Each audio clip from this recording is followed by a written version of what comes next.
Everybody, welcome back to our channel.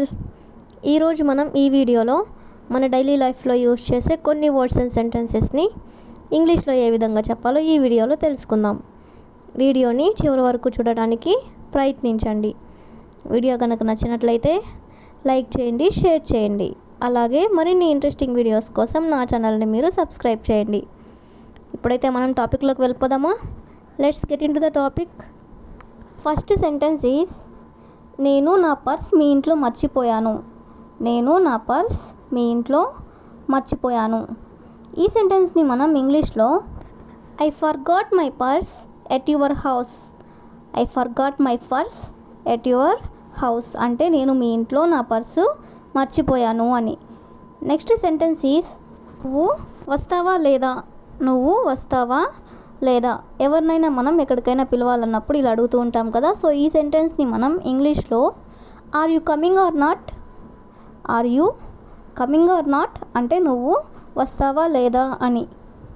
Next sentence is నువ్వు రోజుకి ఎంత సంపాదిస్తావు. నువ్వు రోజుకి ఎంత సంపాదిస్తావు. ఎవరినైనా మనం ఈ విధంగా అడగాలనుకున్నప్పుడు how much money do you earn per day. How much money do you earn per day అంటే రోజుకు నువ్వు ఎంత సంపాదిస్తావు అని. నెక్స్ట్ వన్ ఈస్ నువ్వు ఎంతసేపు ఫోన్లో మాట్లాడతావు. నువ్వు ఎంతసేపు ఫోన్లో మాట్లాడతావు. ఎవరైనా సరే ఎక్కువసేపు ఫోన్లో మాట్లాడుతూ ఉన్నట్లయితే కనుక ఇలా అడుగుతూ ఉంటారు కదా. సో ఈ సెంటెన్స్ని మనం ఇంగ్లీష్లో how long will you talk on the phone. How long will you talk on the phone అంటే ఫోన్లో నువ్వు ఎంతసేపు మాట్లాడుతావు అని.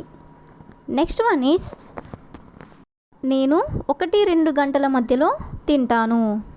నేను 1-2 గంటల మధ్యలో తింటాను. ఎవరైనా మనల్ని నువ్వు ఏ టైంకి తింటావు అని అడిగినప్పుడు ఇలా చెప్పాలనుకున్నప్పుడు ఈ సెంటెన్స్ని మనం ఇంగ్లీష్లో I eat between 1 and 2 o'clock.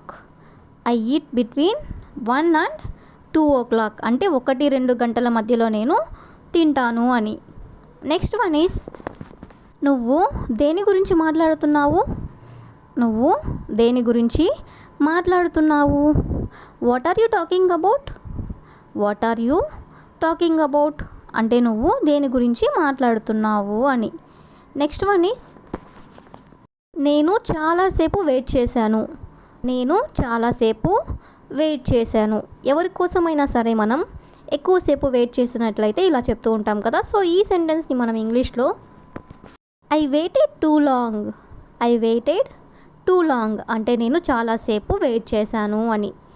Next one is నేను పని పూర్తయ్యాక మెసేజ్ చేస్తాను. నేను పని పూర్తయ్యాక మెసేజ్ చేస్తాను.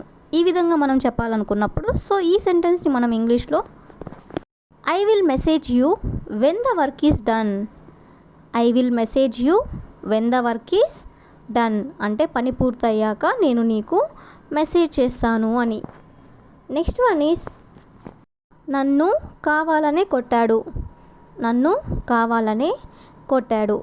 ఎవరైనా మనల్ని ఇంటెన్షనల్గా కొట్టినట్లయితే మనం ఇలా అంటూ ఉంటాం కదా. సో ఈ సెంటెన్స్ని ఇంగ్లీష్లో he hit me intentionally. He hit me intentionally అంటే అతను నన్ను కావాలని కొట్టాడు అని. నెక్స్ట్ వన్ ఈస్ నాకు నిన్నే 25 సంవత్సరములు వచ్చాయి. నాకు నిన్నే 25 సంవత్సరములు వచ్చాయి. సో ఈ సెంటెన్స్ని ఇంగ్లీష్లో I turned 25 years yesterday. I turned 25 years yesterday అంటే నిన్ననే నాకు 25 సంవత్సరములు వచ్చాయి అని. నెక్స్ట్ వన్ ఈస్ నేను ఇప్పుడు వెళ్ళాలా. నేను ఇప్పుడు వెళ్ళాలా. సో ఈ సెంటెన్స్ని ఇంగ్లీష్లో should I go now.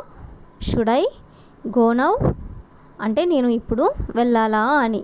Next one is చాలా కాలంగా అనుకుంటున్నాను. చాలా కాలంగా అనుకుంటున్నాను. మనం ఏదైనా సరే చాలా కాలం నుండి ఏదైనా అనుకున్నట్లయితే ఇలా చెప్తూ ఉంటాం కదా. సో ఈ సెంటెన్స్ని ఇంగ్లీష్లో I think for a long time. I think for a long time అంటే చాలా కాలంగా నేను అనుకుంటున్నాను అని. That's all for today. I will ask you a question for you. బండిలో పెట్రోల్ ఉందా? బండిలో పెట్రోల్ ఉందా? If you know this one in English, please comment in the comment section. Thank you for watching.